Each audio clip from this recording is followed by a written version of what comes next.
Hola. Pues volvemos a estar aquí. No sé si os parece, para tener tiempo, haríamos una ronda con las 4 personas que hemos estado en los 4 grupos, para trasladar de forma quizá lo más breve posible también las reflexiones a Janina y que tenga tiempo de comentarlas, y si tuviéramos tiempo incluso podríamos hacer una segunda ronda. No sé si quiere empezar Javier, Tirso, Patricia. ¿Quién empieza? Pues si queréis empiezo yo, que ya que Javier. tengo el micrófono abierto. Lo primero, sí que perdonarme una cosa una aclaración que le quiero hacer, bueno, aclaración a Janina, que cuando se ha referido a los mecanismos de democracia directa y los referéndums constitucionales, en España sí que existe un referéndum constitucional obligatorio cuando se reforma por el artículo 168. Eso sí que es obligatorio, eso no puede...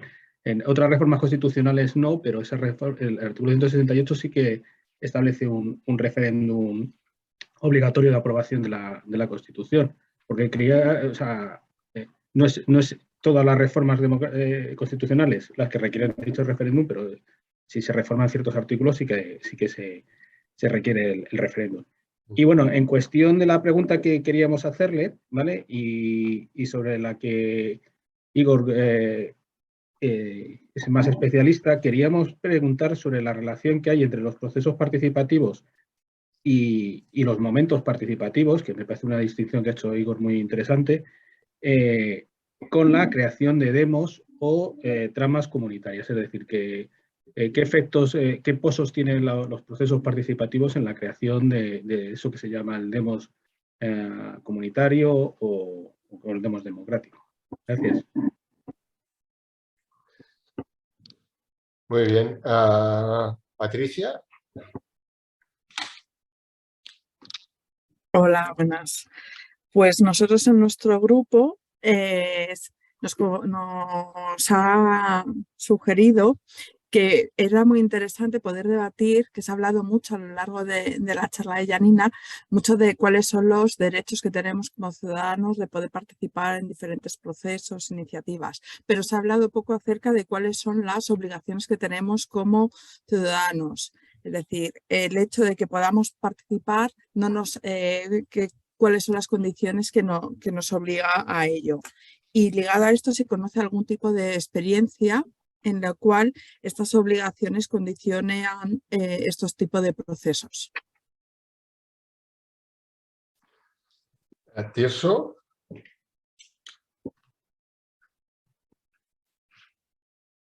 Sí, buenos días a todos. La pregunta que plantearíamos a Janina, ha comentado que el diseño institucional del proceso de participación es muy influyente en los resultados y funcione bien o mal, y lo que puede salir y lo que no puede salir. ¿En qué medida este proceso, ese diseño institucional, podría ser controlado o supervisado por alguna instancia superior al gobierno, independiente, de algún tipo que asegure su calidad? Y si hay algún ejemplo internacional que conozca sobre este mecanismo. Muy bien. En mi grupo hemos hecho una reflexión más general y una pregunta más concreta. Tanto me alargaré un poquito más, ¿no? La reflexión más general tenía que ver con que, bueno, sobre todo Ana, que está trabajando en el gobierno de Navarra, decía, bueno, nosotros lo que hacemos son muchos procesos deliberativos vinculados a políticas, a decisiones concretas, ¿no? Y por lo tanto nos interesa mucho las condiciones para una deliberación adecuada, ¿no? Y aparte de las condiciones, encontrábamos un par o tres de cosas que nos gustaría conocer la opinión de Janina, ¿no? La primera, la tendencia de las deliberaciones a convertirse no tanto en un debate entre ciudadanos sobre la cosa pública, como a demandas de particulares a la administración, ¿no?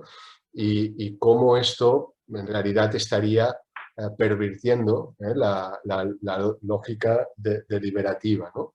Cómo se puede, y en este sentido también preguntaba Ana si hay algún estudio que nos ayude también a entender si los ciudadanos están solo preocupados por hacer llegar sus reivindicaciones particulares o si realmente se va generando una cultura política que los hace más capaces de discutir de lo público, ¿no? Y también en estas deliberaciones, un tema que ha tocado mucho Janina y que a mí me interesa especialmente, que es la articulación, ¿no? La complementariedad entre representación y participación, o en concreto en estos procesos deliberativos, ¿no? Y aquí, aparte de la complementariedad, ¿cómo se articula, ¿no? Porque incluso decíamos, ¿no? No habría que usar también el término autoridad, en el sentido de quién es el que está autorizado a tomar la decisión finalmente, y clarificarlo de alguna forma, ¿eh? Y la pregunta más concreta, y acabo ya, es sobre los impactos de la participación, incluso cómo reconocer el éxito de un proceso participativo, ¿eh? Porque a veces lo reconocemos porque hay muchos participantes, pero a lo mejor esto no quiere decir que el impacto sea elevado, la incidencia de la que hablaba Janina, o incluso a veces los resultados tangibles, ¿no? Pueden ser escasos, pero hay resultados que no sabemos medir, intangibles, que pueden ser importantes, ¿no? En todo el tema de la evaluación de la participación, ¿no? Más allá de cómo construimos indicadores, a veces no sabemos ni lo que deberíamos medir, ¿no? Entonces, si nos puedes dar algo de luz al respecto. Gracias. Pues muy bien. Gracias por comentarios. Javier, bueno, sí, yo sé que hay regulación en España, no me podía explayar, escrito incluso sobre eso y demás. Lo cierto es que desde el 78 hasta ahora los referendos que se han activado no respondían a la normativa, o sea que algo anda mal, porque no está permitiendo canalizar demandas, ¿no? La idea es que, volvemos a lo del papel mojado, la idea es que se pueda ajustar las dinámicas, las demandas, que se amplíe el debate, que obliguen a rendir cuentas unos mecanismos de unas decisiones. En España los referendos que ha habido han sido decididos por el gobierno, después el del 2005 fue el de la Constitución, ¿no? El de Zapatero fue el segundo, la Constitución rechazada europea, ¿no? El proyecto constitucional europeo no responden a esa normativa. Entonces yo creo que ahí hay algo que debería ser debatido en profundidad, porque hay algo que anda mal, y que en parte también explica esa creciente distancia entre representantes y representados y el descrédito de la política, que es una mala noticia, o sea, que es algo sobre lo que hay que trabajar. Claro, esto de los procesos participativos y los momentos participativos, voy a dar alguna impresión y podemos volver después, porque lo de los momentos participativos, como lo de los momentos constitucionales, es objeto de mucha discusión y no sé muy bien qué es lo que tenían ustedes en mente, ¿no? A mí lo primero que me viene a la cabeza es el debate que se ha dado en Chile con el momento constitucional, como un momento participativo. Y la cuestión del demos no se viene a lo que van, ¿no? Yo supongo que tienen una idea más concreta.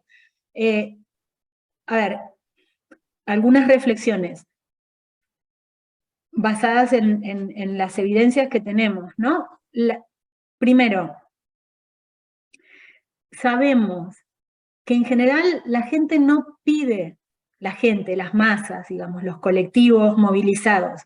Puede haber nuevos partidos, determinados movimientos sociales, pero incluso no es común que en la agenda de demandas haya una demanda concreta de más participación, ¿no? Lo que sí hay es una demanda concreta de mejorar la educación, derogar X ley, hacer algo por el medio ambiente, ¿no? Es como que una cosa son los procedimientos, es raro, yo digo, hay momentos históricos, un ejemplo es el de Brasil, antes de la transición, estas movilizaciones completamente masivas de las direitas ya, que pedían elecciones directas del gobierno, ¿no? Momentos así donde haya, o en Chile, es otro ejemplo, del cambio constitucional. No es tan común. Lo que se observa es que hay momentos de crisis que por lo corriente son asociadas a cuestiones como más materiales, si se quiere, crisis económicas, crisis institucionales de calado, suele ir junto, y el paquete de reformas institucionales también aparece ahí. Entonces, esa es como una parte de la cuestión, ¿no? El momento participativo no surge tanto ligado a una demanda de cambiar la agenda de la participación, como ligado a las mareas en España, ¿no? Las mareas por la salud, las mareas por la educación, las mareas como por las políticas, y una cosa puede generar otra, ¿no? En mi lectura, y ustedes probablemente mucha gente aquí sepa más que yo, en España no ha habido como una introducción fuerte de esa demanda de cambio institucional. Por supuesto es mucho más complejo el escenario, por un lado por la discusión sobre monarquía-república, y por otro lado por la discusión sobre los referendos de autodeterminación. Entonces toda esta discusión institucional que en otros países se puede dar de una forma más tranquila, en España es como muy difícil que se dé. Mi lectura externa, si me la permiten. Entonces, bueno, en cualquier caso, creo que los momentos participativos tienen esa cuestión. Ahora, cuando ustedes hablan de la creación del demos, después quizá me lo amplían un poco más, o ahora, no sé, depende de cómo quieran la dinámica, porque cuando hablamos de mecanismos de participación, la cuestión del demos es muy importante para definir quién decide, ¿no? Por ejemplo, en el ámbito de los referendos europeos, una crítica fuerte y para mí muy válida que se ha hecho es a los referendos que se hacen en un país, como el de la Constitución, y que vetan, en ese caso, la Constitución para toda la Unión, ¿no? Por ejemplo, a ver si recuerdo bien que fue Francia, rechazó la Constitución Europea. Claro, decide Francia, pero por el requisito de unanimidad, la decisión de los franceses afecta a todos los habitantes de la UE.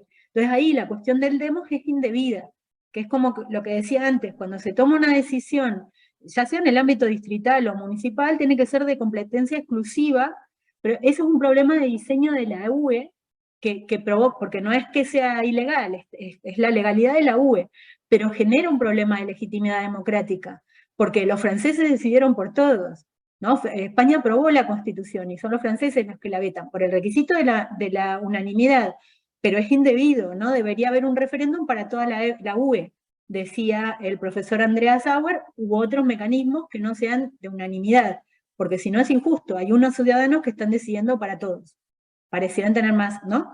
Pero lo del demos, como digo, no sé... Creo que Igor ha levantado la mano quizá para a ver qué pretendía exactamente indicarnos.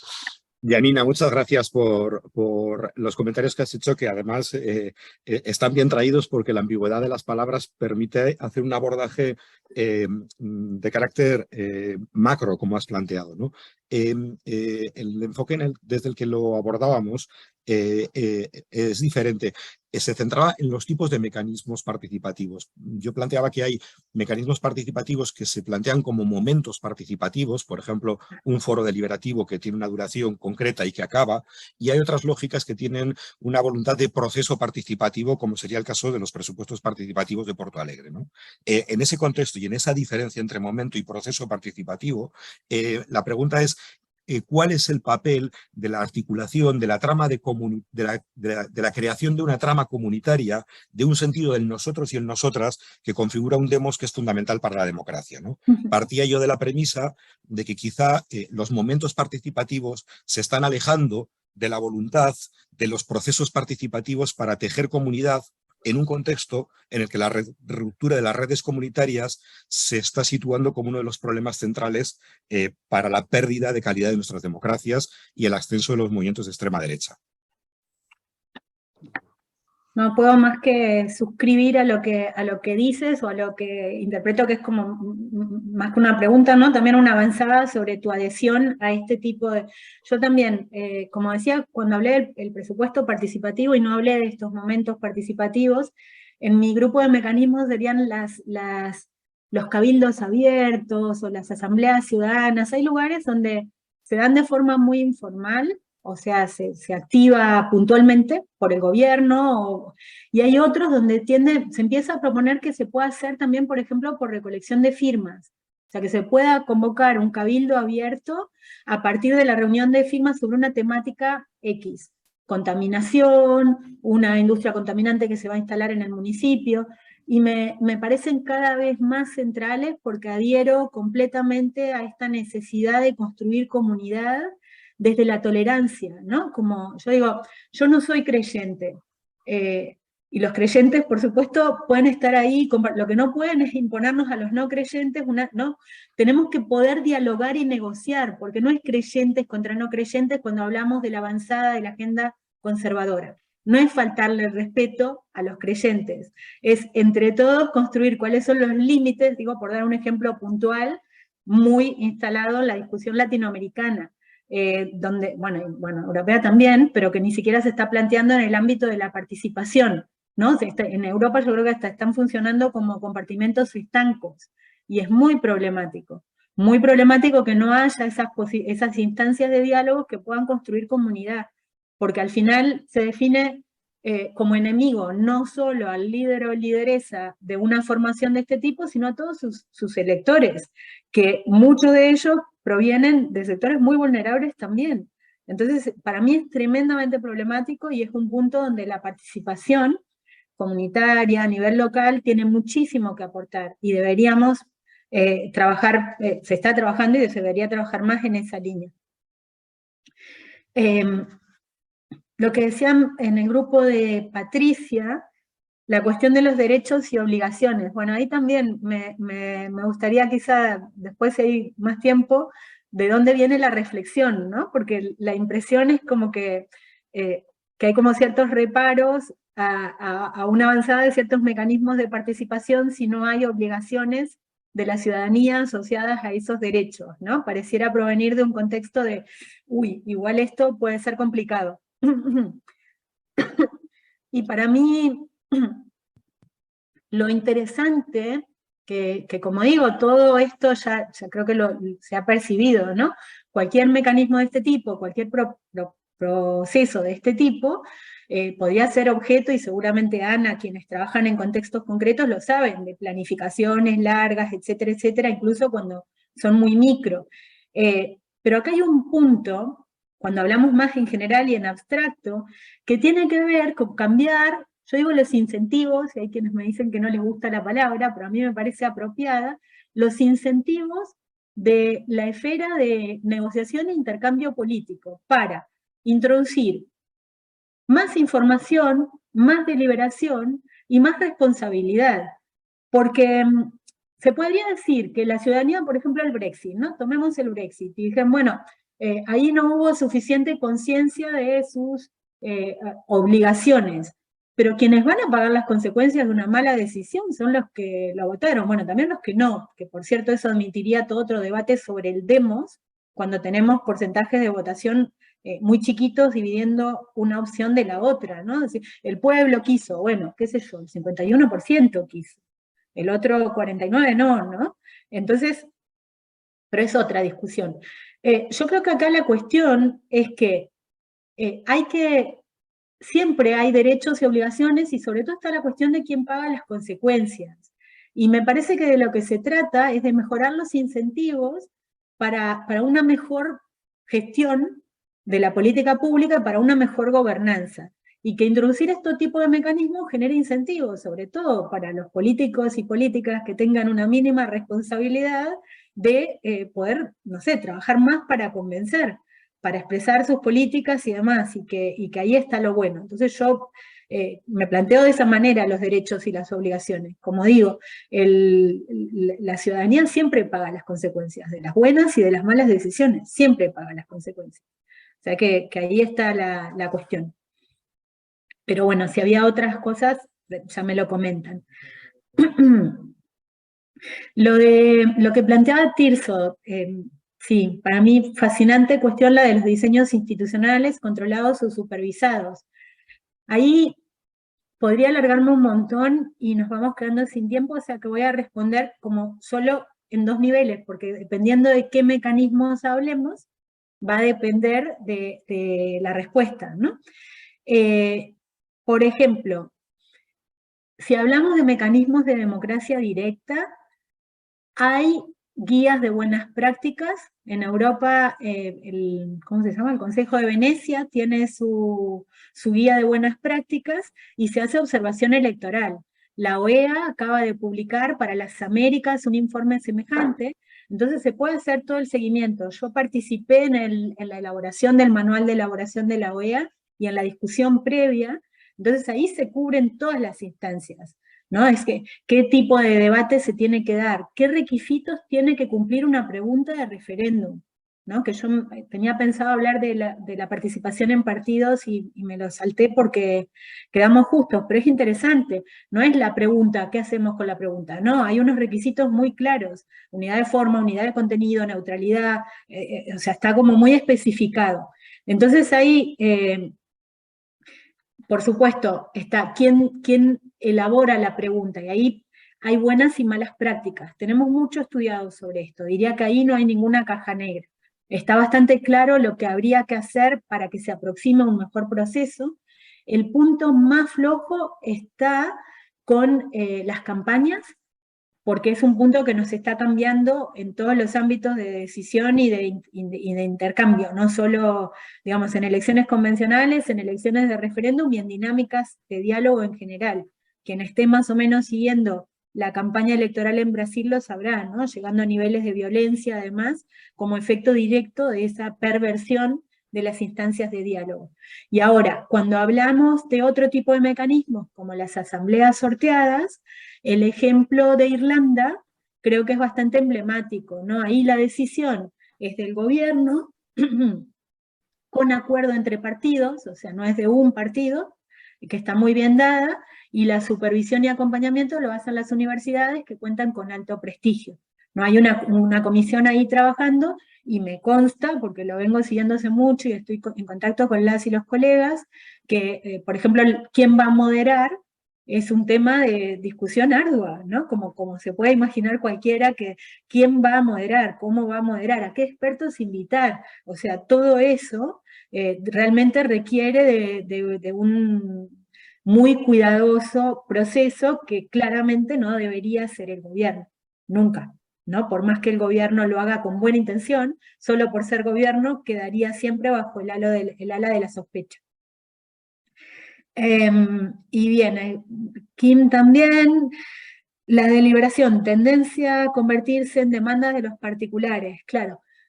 Sí, ahí hay un problema también, que es enorme, y no sé, yo recuerdo una vez estar en Ginebra, en una de las primeras instancias de diálogo que se abrió, en el día, hay un día especial para discutir cuestiones indígenas, y me invitaron de la delegación chilena, fue bastante antes del proceso constitucional actual, hace un par de años antes, pero ya estaba todo aquello en efervescencia.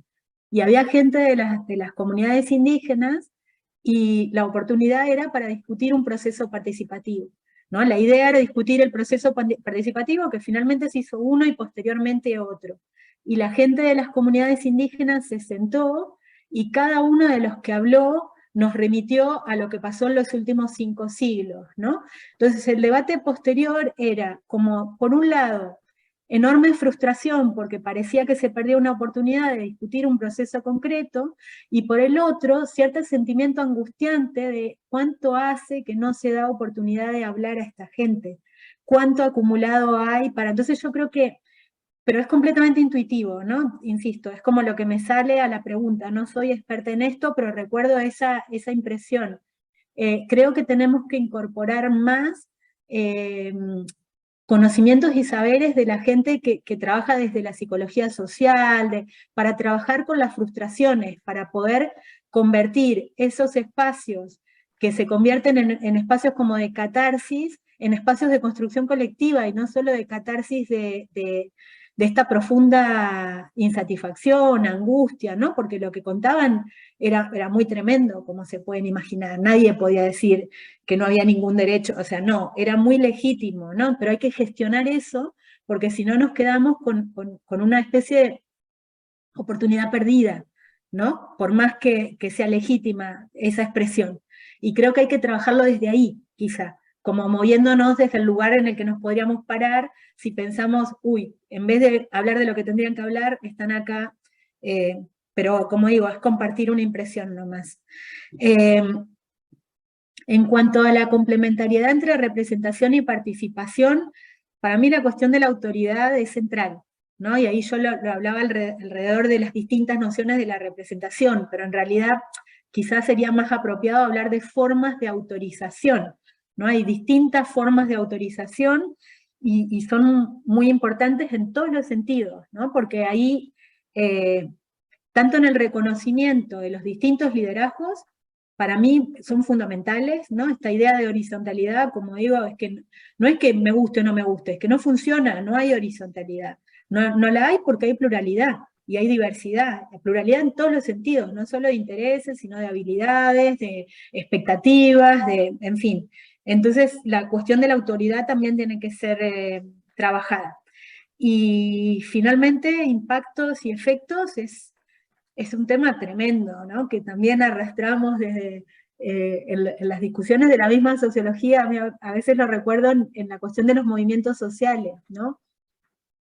Hace unos cuantos años, cuando en la frustración que generaba la expectativa puesta en los movimientos sociales y su bajo impacto, sale toda esta cuestión del cambio cultural, ¿no? El cambio cultural, y es como que quienes son más de querer medir algo, decir, bueno, pero ¿cómo medimos el cambio cultural? ¿Y por qué viene el cambio cultural? Entonces es muy complejo medir efectos, pero creo que no se puede hacer en abstracto, pero definitivamente se puede hacer asociado a procesos concretos, ¿no? Y claro que cuando hablamos de presupuestos participativos, el número de participantes a lo largo del tiempo es una pauta de si tiene sentido o no para la población. Pero cuando hablamos de otro tipo de mecanismo, puede ser distinta la forma de medir, ¿no? Y creo que hay uno que está claro que tiene que ver con la evaluación de la gente y con sus expectativas en relación a la política, ¿no? Me salgo del tema de la participación, pero es un ejemplo que creo que aclara lo que quiero decir. Tengo un proyecto donde estamos discutiendo esa articulación, innovación democrática y participación de los jóvenes en distintos formatos. Y una colega que está estudiando la protesta en los movimientos sociales, Fridays for Future y todos estos, decía que tras varios años de hacer trabajo de campo, está viendo que buena parte de los jóvenes que se han movilizado alrededor de estas demandas están optando por la abstención. Y eso es un gran problema.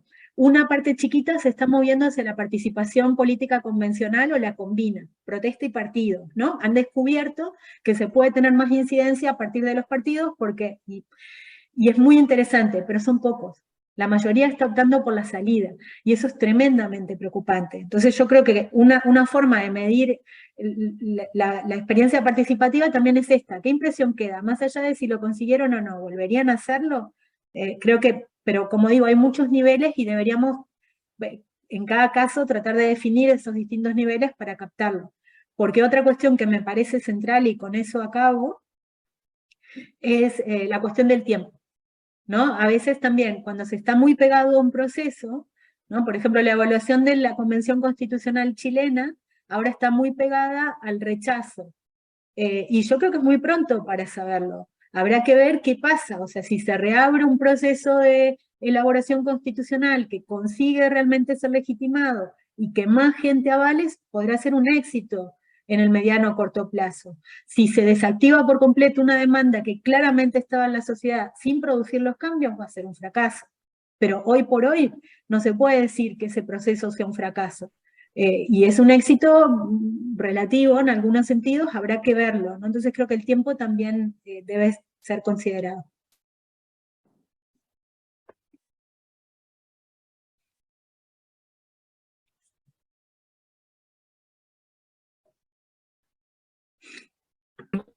Kim, no te oímos. Sí. Perdonad. No, agradecía los comentarios a nuestras preguntas. Son las 12, que es la hora que estaba previsto acabar. Hemos ido de una forma muy, muy sistemática, pero en todo caso, no sé si a alguien le ha quedado alguna duda o algún comentario más que quiera añadir. Lo podríamos hacer de forma oral y si no, pues nos agradecemos la participación de Janina. Vamos a colgar su presentación, de manera que va a estar disponible para todo el mundo. Y antes de cerrar, simplemente quería recordar que tenemos el próximo seminario, que es el 17 de noviembre, también de 10 a 12, y que vamos a contar con Nacho Zelaya, que en este caso no es una persona del ámbito académico, como hemos sido hasta ahora los diferentes ponentes, pero es exdirector general de Participación Ciudadana del Gobierno de Aragón y alguien que combina, dijéramos, mucha experiencia práctica con una enorme pasión y un acercamiento muy, muy, muy pasional con estos aspectos de la participación ciudadana, y que estoy seguro de que va a ser una aportación diferente, pero también muy, muy interesante. Y por lo tanto, os invito a todos a que el 17 de noviembre nos podamos volver a encontrar. Y mil gracias a Janina por una excelente presentación. Gracias a ustedes.